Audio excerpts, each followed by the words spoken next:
The true and the approximately true are apprehended by the same faculty. It may also be noted that men have a sufficient natural instinct for what is true and usually do arrive at the truth. Hence, the man who makes a good guess at truth is likely to make a good guess at probabilities, meaning we actually are almost always led not only by our external, societal, outside, education, growth, progress, learning, behavior, interaction, experience, but also most importantly, significantly, and undeniably and inevitably by our instincts, impulses, natural behaviors, evolutionary abilities, talents, qualities in one way or another that we can neither deny nor repress about and within ourselves. Because ultimately we are made of instincts. Instincts complete us and make us whole. And if we put them into repression, then we inevitably, undeniably, and irreversibly suffer from depression, dejection, disorientation, frustration, desperation, and other bad crises and torments in our lives. But then again, we may have to repress ourselves in order to fit in to the greater society for external validation, for acceptance, approval all the time.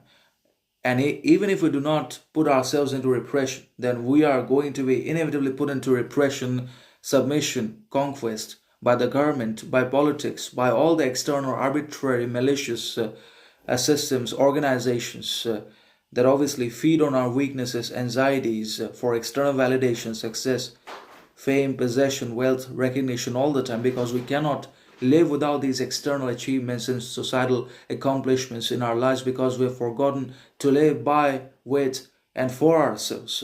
We live for the others' criticisms, judgments, approvals, validations, opinions, thoughts, ideologies, opinions all the time, but we cannot live for ourselves anymore. We can't even relate to ourselves. We can no longer identify our abilities, qualities, talents, faculties because we're broke, because we're suffering from existential crises, identity fragmentation, etc. So that's how this works. And everything can be understood not just because of our education, experience, learning, but also by our instincts, because we're made of instincts, as I just mentioned earlier.